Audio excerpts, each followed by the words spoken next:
Cuando la gente viene a confesar, me dice, no, padre, pues la verdad, tus pecados no, digo, los normales. O sea, ¿cuáles son los pecados normales? Porque para muchos jóvenes hoy es normal, pues, tener intimidad con su novia. Pues es normal. Y no lo ven mal, porque todo el mundo lo hace, o mucha gente lo hace. Es normal. ¿Cuáles son los pecados normales? De esos no se confiesan. A veces la gente dice, padre, pues no mato, no robo, ¿qué más? Ay, Carlitos. O sea, todo lo demás se va normalizando. Ya no es grave. Vamos reduciendo al mínimo moral. ¿Sí? Al mínimo moral, la ley de Dios, sin buscar verdaderamente una conversión de nuestro corazón.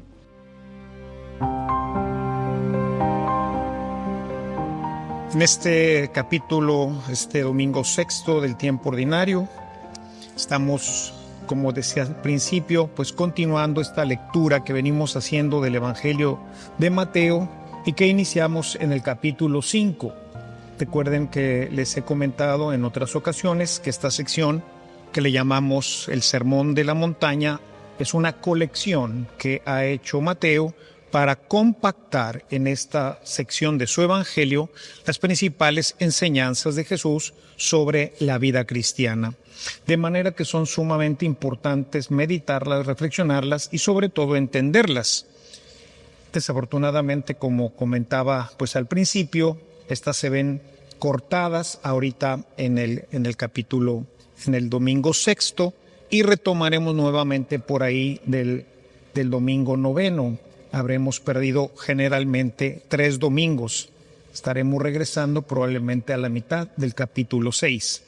Pero bueno, trataré, cuando retomemos nuestro tiempo ordinario, de revisar como quiera estos textos. Los veremos por allá del capítulo del domingo 10, pero solamente entre semana, de manera que lo veremos en la Pascua, pero no en el domingo. Así que trataré de llevar un poquito adelante esto con la idea de que podamos tener una visión más clara de esto que es sumamente importante porque es la nueva ley del cristiano. En esta nueva propuesta, desde el inicio de lo que hoy leíamos, dice Jesús, no piensen que he venido a anular la ley o los profetas. No he venido a anularlos, sino a darles cumplimiento. Es decir, la novedad no está en lo que dice la letra de la ley, esa no se cambió, sino en la profundidad que ésta tiene y, como decíamos, hacia dónde se orienta esto que Jesús nos dice. Porque el problema es que nos quedamos simplemente con lo que dicen los textos y esto se convierte solamente en una instrucción jurídica y no es así. La ley de Dios no es una ley jurídica, porque aunque bien dice el Señor en el capítulo 25, que estará el juez para juzgar y poner a la derecha a unos y a la izquierda a otros, pues la verdad es que a cada uno, como hemos escuchado en este libro del Siracide, a cada uno le dará pues lo que haya escogido. El que escogió caminar por el camino de la vida, recibirá la vida. Y el que decidió caminar por el camino de la muerte, pues recibirá la muerte.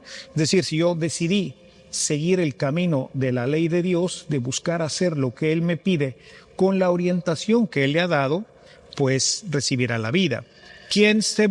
A veces hasta nos escondemos, dicen que uno de los peligros de los teólogos y también de los sacerdotes es que como conocemos esto, como muchas veces pasa en los juzgados, andamos buscando el resquicio por dónde pelarnos, ¿verdad? Por dónde salirnos, por dónde justificar nuestra mala vida. Es decir, hoy se trata de entender cuál fue la intención del legislador. ¿Qué es lo que pretendía Dios cuando creó todas estas leyes? Si vamos a la fuente de la ley, tendríamos que remontarnos hasta el Sinaí, que es en donde, después de darles los mandamientos, les dice Dios a Moisés, ahí en una cita que ya hemos visto, Deuteronomio 6:5, cómo esto está basado en el amor. Amarás al Señor tu Dios con toda tu mente, con todas tus fuerzas y con todo tu corazón. Es decir, la idea del legislador no es poner normas, como yo creo que los padres de familia, cuando ponen normas en su casa, no lo hacen como un tipo de legislación para ver quién la rompe y luego darle en la torre. No, los ponen con una orientación positiva. Es decir, mijita, no salgas después de tal hora porque la situación se pone difícil, porque a esa hora pues hay más riesgo, la gente toma, etcétera. O sea, la oscuridad pues nos avisa de cosas que pudieran no ser tan agradables. El padre de familia pone una norma fincada en el amor de sus hijos para protegerlos. Exactamente eso es lo que hace Dios con nosotros. La novedad de la propuesta de Jesús es simplemente hacernos conscientes de que la ley de Dios no está hecha para unas tablas, es decir, no está hecha para tenerla en un libro y entonces ver, a ver, esto es pecado, no, y esto sí, y esto no, y esto sí, bueno, este más o menos, no. La ley de Dios está hecha para nuestros corazones, es decir, tenemos siempre que usar como medio de interpretación de los mandamientos de Dios su amor por nosotros. El profeta Jeremías en el capítulo 31 dice: este es el pacto que después de aquel tiempo haré con el pueblo de Israel. Es decir, esta es la ley que les voy a dar al pueblo de Israel después de este tiempo que está viviendo él. Pondré mi ley en su mente y la escribiré en su corazón. Es decir, es algo que nace de nosotros, no está en un papel. Y esto estoy ahorita preparando un video para explicar un poquito el sacramento de la reconciliación, el cual generalmente pensamos que vamos a ir a encontrarnos en el sacerdote a un juez. Y entonces nos preparamos para un juicio. No es así, hermanos. Vamos a encontrarnos, como dice la carta a los Hebreos, con el trono de la misericordia del Señor. Si bien es cierto que algunos, y me incluyo en ello, ¿verdad?, podemos haber tenido un mal día y entonces andar cansados, ya decir, híjole, ¿cuándo acabamos con esto? Y obviamente, pues, malamente, pues nos sale nuestra humanidad, ¿no? Y podemos haber lastimado a alguna persona en un momento de reconciliación. Pido a nombre mío y a nombre de todos mis hermanos sacerdotes perdón por esto. Es parte de la humanidad, de que Dios ha querido que también pues seamos nosotros parte de su misterio. Pero al fondo de todo esto tiene que estar la misericordia. Dios ha puesto su ley en nuestros corazones. Es por ello que Jesús no elimina la ley, sino que más bien revela su sentido más profundo, que no es otro que el amor a los demás y el amor a Dios. Sin embargo, debemos ser conscientes, como lo he dicho en otros momentos, que el ser humano es un ser en proceso, ¿sí? O sea, es un ser en proceso. No vamos a alcanzar la santidad mañana, ni se nos van a quitar los pecados mañana, ni vamos a cumplir esto mañana. Es un proceso de profundización. El niño empieza con las cosas superficiales. No digas mentiras. Bueno, creo que lo puede entender claramente para que vaya diferenciando entre verdad y mentira. Pero para nosotros esa ley queda lejos, porque ahora es el Espíritu Santo el que nos habla de la verdad, que no tiene que ver con esas mentiras o esas cosas que hacemos cuando somos pequeños. Es ir a lo profundo, es conocer cuál es verdaderamente el sentido del pecado. Y en este proceso Dios va construyendo nuestra vida. Es por ello que la ley le fue dada al pueblo de Dios como un camino pedagógico. Con esta ley nos iba a ir preparando para, ahora que hemos recibido el Espíritu Santo, poder estar atentos, no a lo que dice la norma directamente que esté escrita, catecismo de la Iglesia. Sí, es un papel, es de aquí no te pasas, ¿verdad? Son estos límites, son como estas fronteras en donde nosotros podemos ir avanzando y caminando y dándonos cuenta si vamos bien o realmente estamos tirando pa'l monte. Pero no es precisamente la idea decir esto es lo que dice, porque dice muchísimo más. El Salmo 19 nos habla de una ley perfecta, pero que sin embargo, como dice San Pablo, Esta nos fue dada mientras llegábamos a la plenitud que ahora hemos alcanzado a través de la gracia del Espíritu Santo. En su capítulo 3 de la carta a los Gálatas escribe: así que la ley vino a ser nuestro guía, encargado de conducirnos a Cristo, para que fuéramos justificados por la fe. Pero ahora que ha llegado la fe, ya no estamos sujetos a esa guía. Este pensamiento de Pablo es tremendamente importante, es muy profundo, porque ahora tenemos que seguir el impulso del corazón. Pero tiene que ser un corazón lleno del Espíritu Santo, lo que implica una vida espiritual fuerte. De lo contrario, si no entramos a la vida en Cristo, si no entramos a esta nueva realidad que ha traído Jesús, pues entonces tenemos, pues forzosamente, que seguir todavía como niños, guiándonos por lo que dice el papel, por lo que dice la ley: no mientas, no mates, etc. Si hemos escuchado hoy, pues dice, por ejemplo, con respecto al adulterio, o sea, está la profundidad de esta norma, que no solamente se trata de la infidelidad de manera física, sino se trata de una infidelidad que está en el corazón.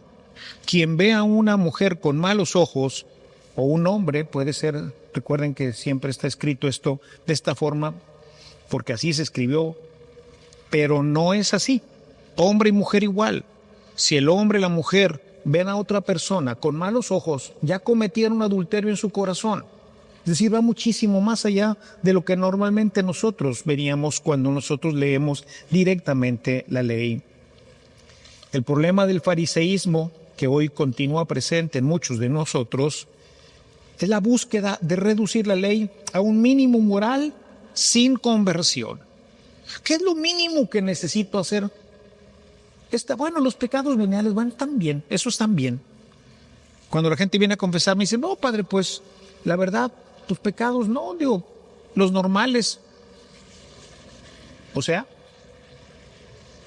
¿cuáles son los pecados normales? Porque para muchos jóvenes hoy es normal, pues, tener intimidad con su novia. Pues es normal.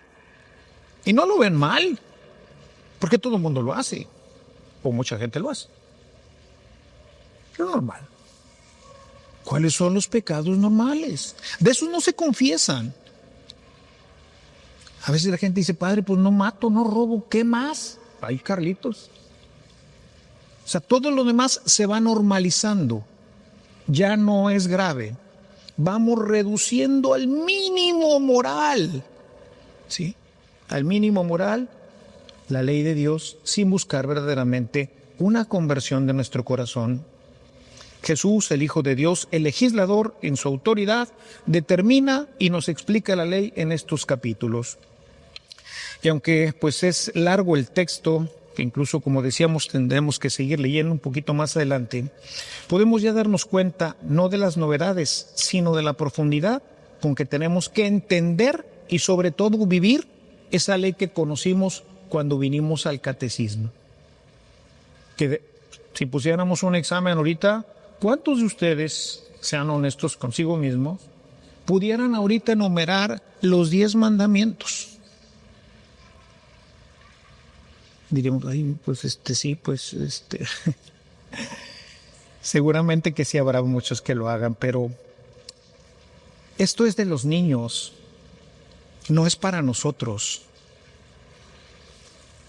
La línea del amor marca un hito diferente en nosotros y obviamente también en nuestras confesiones, en el sacramento de la reconciliación.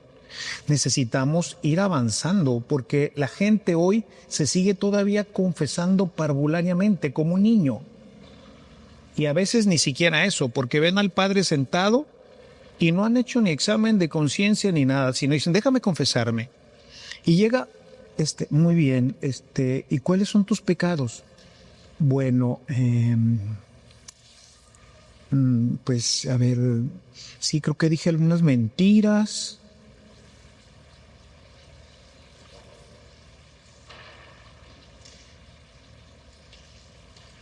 ¿Será eso una verdadera reconciliación? Por eso Jesús dice continuamente en este texto: Ustedes han oído que se dijo, pero yo les digo ahora algo que avanza, no lo cambia, lo avanza, lo profundiza, no elimina la ley, sino la empuja a su plenitud. ¿Y cuál es la plenitud de todos estos 10 mandamientos? El amor.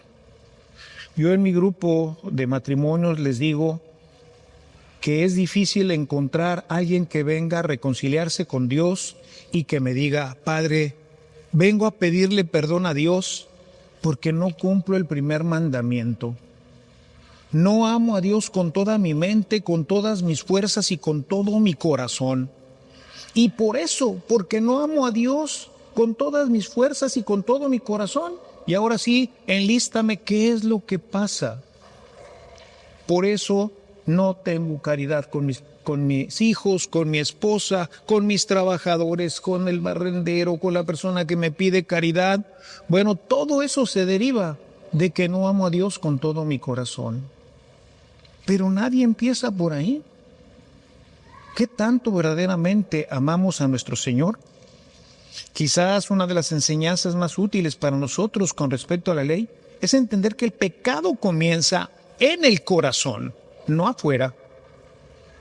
Jesús por eso en este sentido, en Mateo 15:19 dice, porque del corazón salen los malos pensamientos, los homicidios, los adulterios, la inmoralidad sexual, los robos, los falsos testimonios y las calumnias.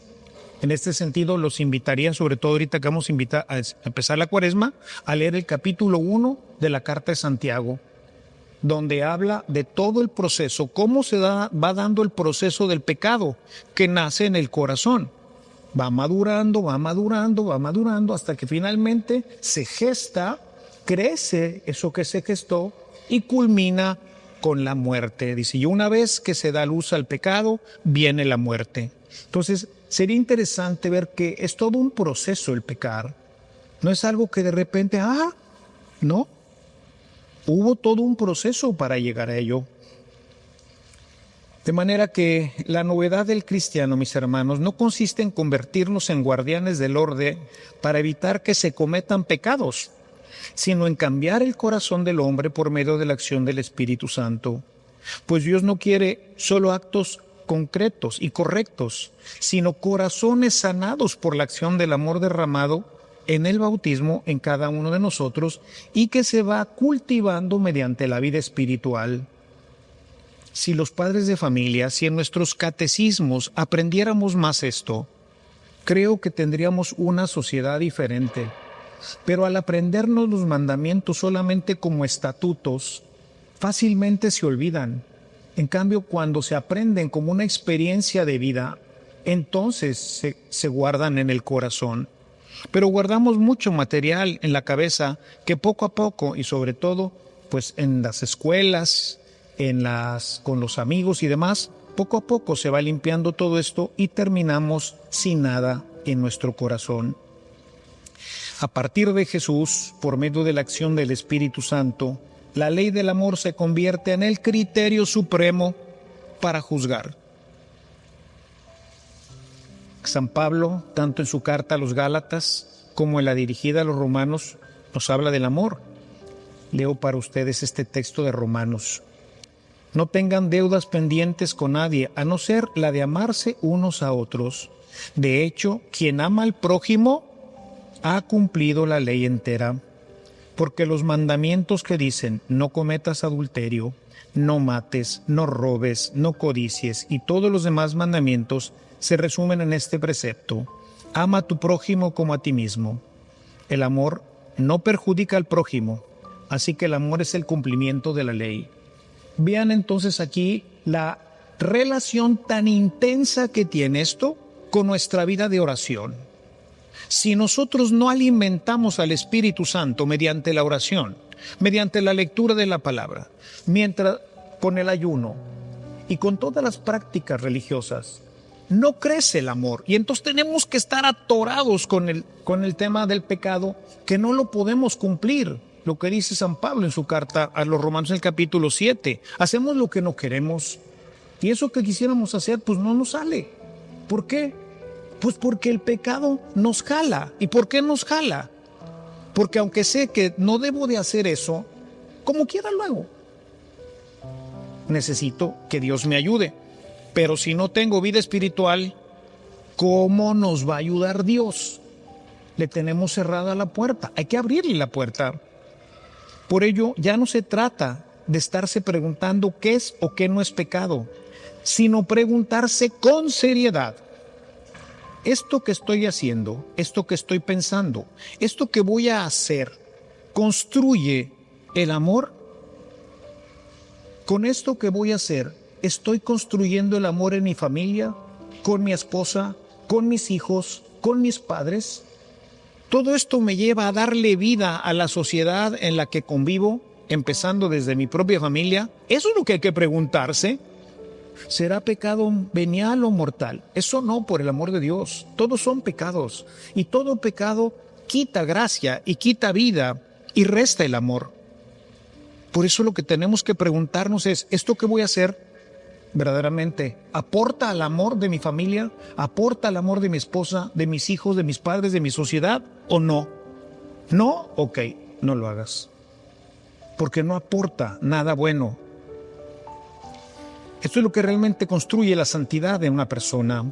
Y por eso Jesús decía a sus seguidores, lo leímos el día de hoy: por eso yo les digo a ustedes que no van a entrar en el reino de los cielos a menos de que su justicia supere la de los fariseos y de los maestros de la ley. Si ustedes siguen juzgando con esto será pecado y esto no, bueno, pues aquí es una mentirilla grande o es una mentira chiquita. Esto que estoy haciendo, no, a ver, eso es lo que hacían los fariseos. Nosotros tenemos que ser diferentes a los fariseos. Y esto pues requiere una renovación completa de nuestros pensamientos, de nuestro corazón, y por eso San Pablo en su carta a los Romanos nos invita a cambiar nuestra mente, a transformarla conforme a la voluntad de Dios basada en su palabra. Y esto es un trabajo continuo, es algo que tenemos que hacer continuamente porque, como decía al principio, somos seres en construcción. Estamos construyendo nuestra propia vida y desde ahí construyendo el camino hacia la salvación. Es un camino que necesita transformar nuestro corazón para que desde un corazón sensible podamos verdaderamente vivir una realidad que no conocemos, que es la realidad del reino de Dios. Sin embargo, este trabajo, mis queridos hermanos, si bien es una obra de Dios en nuestro corazón, requiere de nuestro esfuerzo personal. Y aquí quisiera terminar invitándolos, pues, a vivir una cuaresma verdaderamente útil. No desperdicien estos próximos días de ayuno, de oración, de penitencia, de lectura de la palabra de Dios. Aprovéchenlo para alimentar este Espíritu Santo que Dios nos ha dado en nuestro bautismo, a fin de que ya no vivamos siempre regidos por la ley escrita, sino que verdaderamente podamos ser regidos por la ley del amor. Pues podemos decir que Jesús no vino a imponer una moral más dura, sino a liberar el corazón para poder amar y servir a Dios y a los hermanos. La verdadera fidelidad a Dios comienza en el corazón, cuando dejamos que el Evangelio transforme nuestra vida y nuestras intenciones. Aprovechemos pues este tiempo que iniciaremos este próximo miércoles para avanzar en este proceso de conversión que nos llevará a entender y a vivir la ley de Dios desde una perspectiva diferente. Que esta cuaresma sea para todos nosotros un signo amoroso de Dios para llevarnos a conocer su ley, que es una ley de amor y no una ley que viene a juzgarnos y a condenarnos. Aprovechemos este tiempo que nos llevará a ingresar en el reino de los cielos. Alabado sea Jesucristo.